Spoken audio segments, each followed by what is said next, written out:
this here. Good afternoon.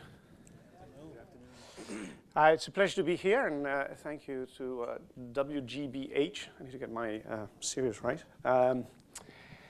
Right, so I'm going to talk about water and cities, and there's many angles I could have chosen to take here, and I've chosen a particular one because in part of my interest and because of the world I inhabit. And it may be that I tell you some things that you've heard again already today, but hopefully they'll be helpful to contextualize the discussion in cities. I'm a water person primarily. I spend a lot of time thinking about water security, and so I can't really start a story about kind of cities without first starting with a story of water. And you may have heard this before, but I'll start here. Imagine you take the planet and you coalesce all of the water on it away, and then you put it all in a bubble, and you ask yourself, well, how big is that bubble?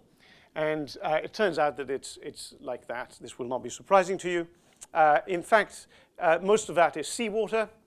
Again, not surprising to you. If you take out all of the seawater, you end up just with the fresh water on the planet, and that's how much fresh water we have. Now, 2/3 of that is locked in the ice sheets you just watched in the virtual reality thing. So Greenland, East and West Antarctica have about 2/3 of that bubble, and then a third is in rather inaccessible groundwater aquifers. So in fact, what we have at our disposal to use, and now you'll have to squint to see it, is that. Do you see that? Okay.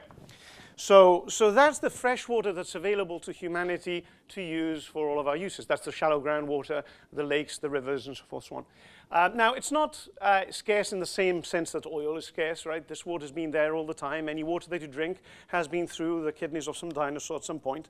But it's certainly finite, and it does matter where it is. And how we experience water is a function of where that very tiny speck of water is. I'll come back to this.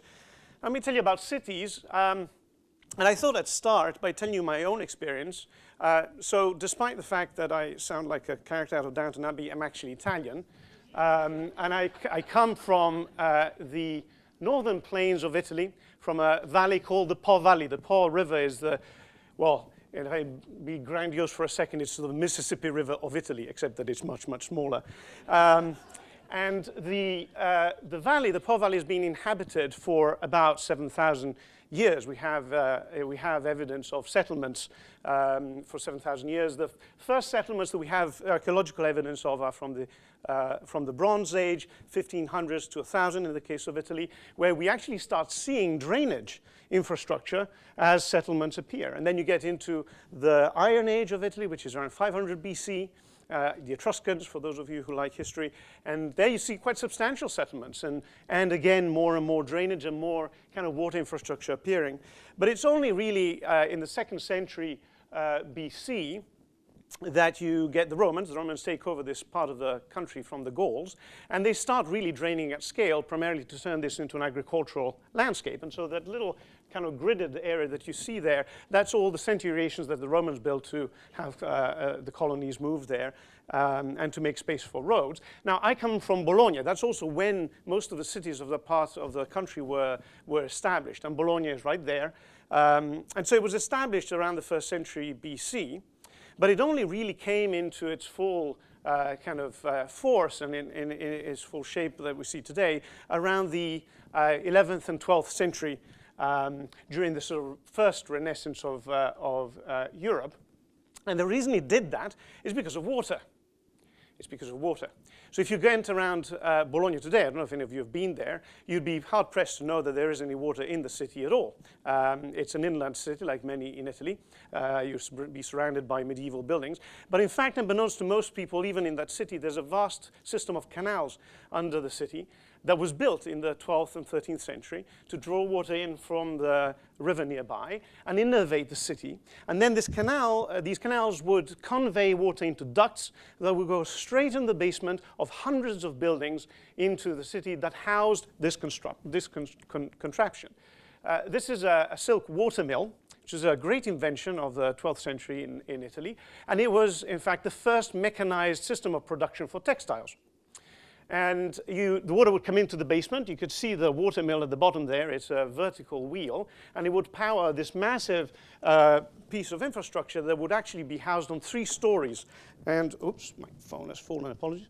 Would be housed on 3 stories and would have 4,000 bobbins going on all at once. And this would produce tons of silk in a year. In fact, I have a little video here of a model going. This was an industrial revolution, and I'd like to point out it was an industrial revolution that happened 600 years before the steam engine.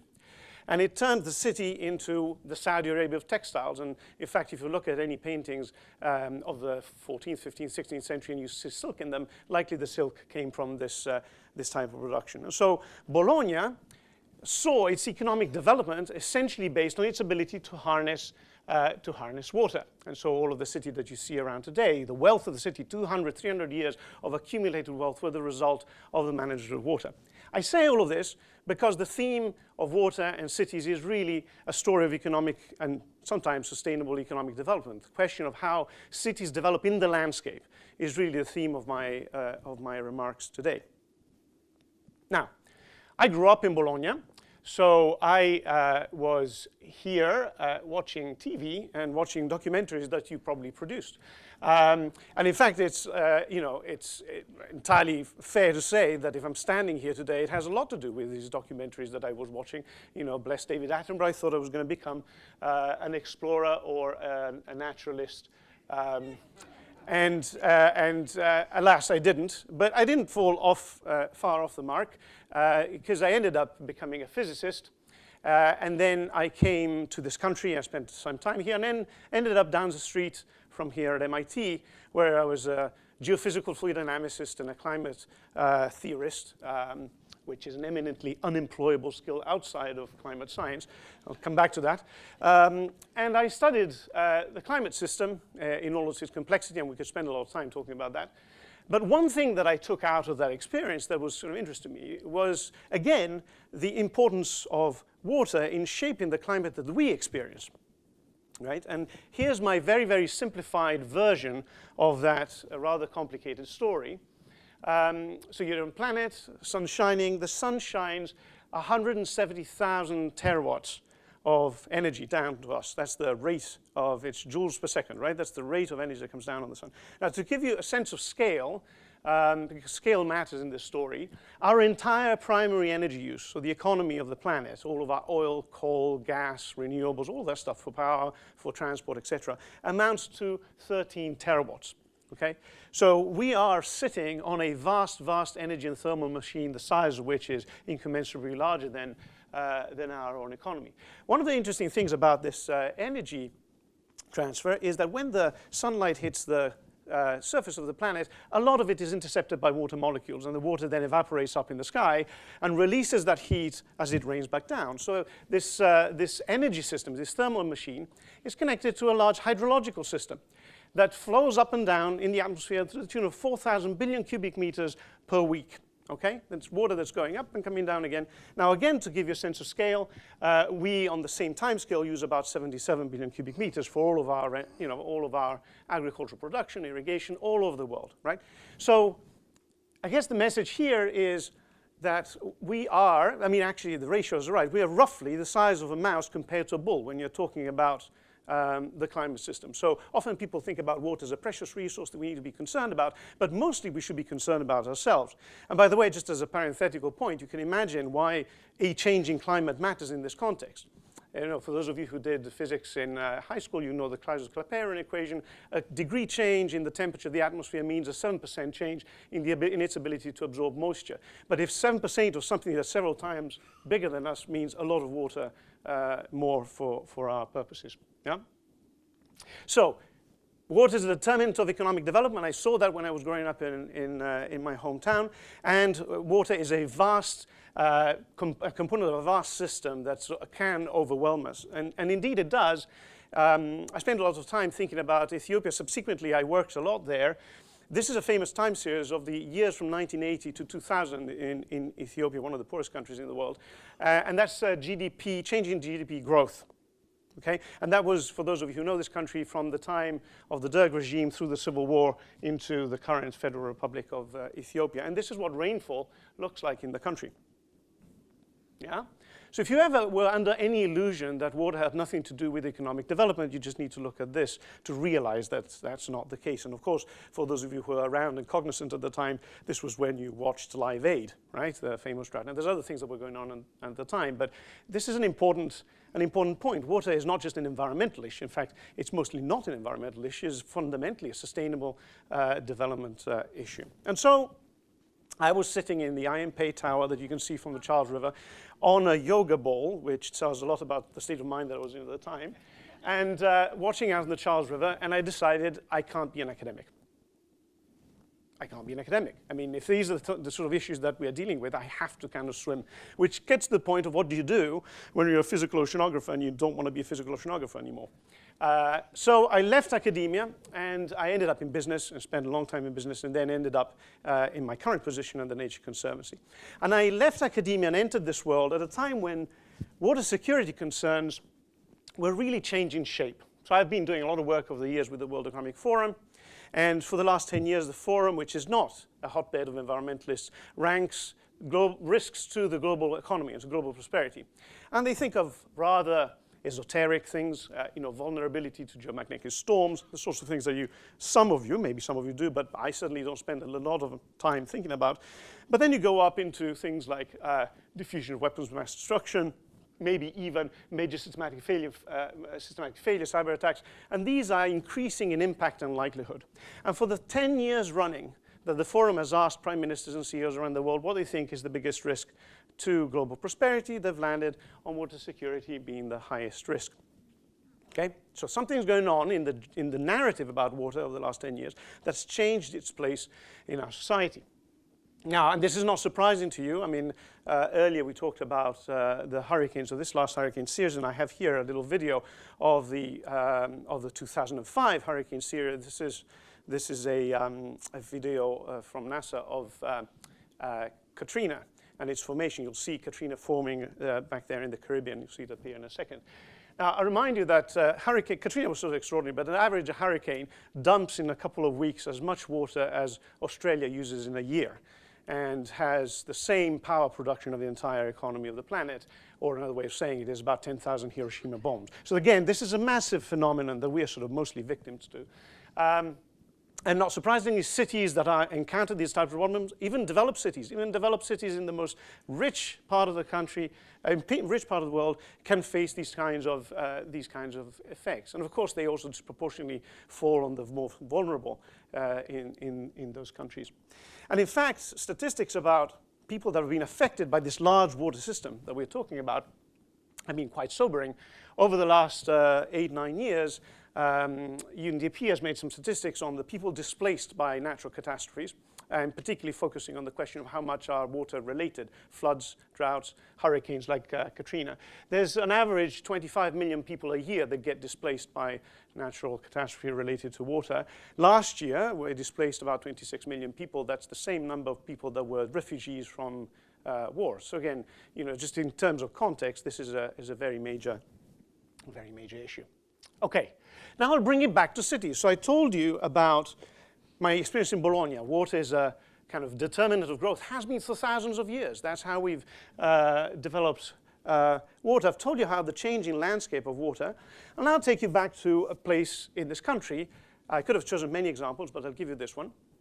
Santa Fe, New Mexico. In fact, the Rio Grande Basin in New Mexico. So the Rio Grande Basin in New Mexico serves two important cities, Santa Fe and Albuquerque, where you have about 1 million people. Now, I think it was the 26th of June, 2011, a fire ignited near Los Alamos. It was a pretty major fire, and in 14 hours, it burnt 43,000 acres of land. This was a highly, highly combustive event. It has a lot to do with how the forest was managed in that part of the state. And the result of that was that 6 weeks later, as the fire exhausted itself and it started raining, the rain dropped onto this and washed all the ash and sediment down, bringing with it debris, bringing it with it sediment, ash, towards the Rio Grande River. What you see here is a video of the beginnings of that. In a few minutes, you'll see how much it accelerated. And of course, this also, by the way, brought with it buildings. It eventually actually overtopped several buildings. And you can see here the scale of the problem.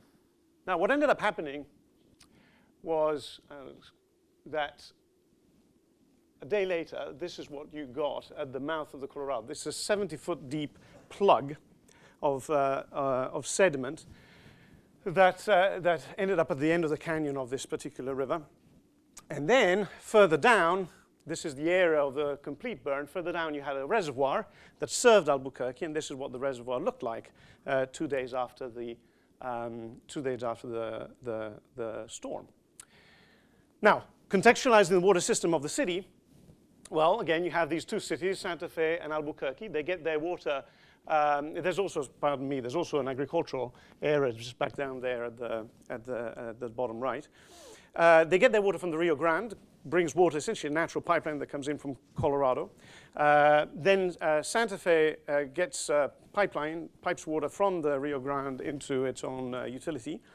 There is then a transfer up from the San Juan Chalma water project that is piped into another tributary of the Colorado, of the Rio Grande, and comes down there, and then it sort of connects down to Albuquerque. So you can see that the fire happened right at the heart of the utility structure, the water utility structure of these two cities, right? And it's for this reason that then these cities got the water on the right rather than the water on the left. In fact, the result of this thing was that Santa Fe didn't have water from these sources for 20 days, and Albuquerque didn't have water for 40 days. Right? And this is in the richest country on the planet, by the way. How do you solve this? Well, it turns out, and this is going to be the closing remarks here in a couple of minutes, it requires us realizing that the story of cities is actually not the story of cities at all. It's the story of cities and their landscape. And the question is, how do you organize and how do cities participate in managing those landscapes? Here is and the complexity is significant. Here's the property map of the same watershed. Who owns water in that watershed? And I won't spend a lot of time on it, but you can see the complexity of the ownership of this. Is a classic common resource pool problem, of the likes that Ellen Ostrom got her Nobel Prize on. How do you manage collectively a resource like that when it's not just about the city, it's about the entire landscape? 70% of Americans, if you ask them where does your water come from, they'll tell you my tap. And then the remaining 30% tell you, I don't know, right? But this is where the water comes from. This is the watershed that it comes from. And this is the kind of collection of the cast of characters that even if you're living in Albuquerque or Santa Fe, you need to worry about. If you think that this is, and this is how you then organize, you then have to get the city to engage in the process of managing the landscape, managing fire, managing restoring streams, forest thinning, and rehabilitating floods and floodplains, okay? Now, I'll come to a closure, but I'll give you just another example because you might be left with the impression that I told you the story of Bologna, I told you the story of how water has changed. I've now shown you a very real example of how this becomes reality in Santa Fe. You might think this is all a developed country problem, and I'm sort of telling you a story that has very little to do with that part of the world. And so this is Nairobi. Southern Nairobi. I don't know if any of you have been to Nairobi. It's an extraordinary city. It's one of the largest informal settlements in Africa. In fact, the second largest, Kibera. Nairobi gets its water from the Tana River, big river system, bigger than the Rio Grande. And what's happening in the Tana is that there are 100,000 smallholder farmers that live on the banks of this river. And as they farm, they release topsoil, and every time it rains, you'll know that Kenya is a monsoonal country. Every time it rains, this topsoil washes into the river and produces a slimy, sort of sediment-rich river that then flows down into Nairobi, and Nairobi has only one treatment works, which is typically overwhelmed. And so this problem in the watershed ends up actually clogging up the water supply of Nairobi, and you end up having, again, typically the most vulnerable, having to find other means of procuring water.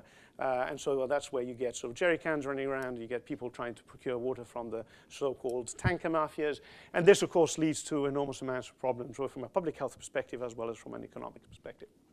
I could tell you more about this story, but I'm running out of time. So let me close by saying these couple of things. I showed you Santa Fe, I showed you New Mexico. You might have expected me to talk about water and sanitation and kind of what happens in the city, but I think one of the most important stories we can tell about water and cities is the relationship that needs to be established between cities and their surrounding environment. Cities don't grow on the moon. Even if we all think that we're going to be concentrated in these urban places and 70% of us are only going to be living in cities, these are not going to be isolated systems by a long shot. They haven't been for thousands of years, and they won't be. I can promise you they will need to draw water from the environment. And doing that in a way that isn't blind to what's going on in the environment is going to be really critical. The good news is that we've calculated that out of 4,000 cities that have more than 100,000 people in them, 1,000 could pay for conservation in their watersheds and protection of the watersheds simply out of the savings that they would get of not having to build additional treatment works to deal with the problems that they're being caused. Another 2,000 could pay for the same if they also took into account the significant monetizable economic benefits and social benefits that come out of doing interventions into the watershed in the peri-urban area. So it's a good news story, but it does need engagement, and it does need for people and political constituencies to understand this risk and this opportunity. And so I'll stop here. This is me standing in the Thames. I live in London now. I'm not really an explorer, so I wear a suit anyway, and I end up in the Thames. And this was actually after rainfall, which, if any of you know how these water systems work, is a particularly bad idea. But it really was my attempt to reach, this was in our magazine in Nature, and it was really my attempt at reaching out to people. We desperately need people to understand where their water comes from. We desperately need people to understand they have a responsibility towards their landscape they depend on, as well as to ensuring that sustainable development is actually something that's shared between rural communities and urban communities. And you can only do that if you're speaking to them. So I'm standing here because I watched those documentaries all long time ago, and I'm hopeful that, you know, if we get these stories right through all of you, maybe we'll be able to move this and the next generation to take care of their environment for their own sake. Thank you very much.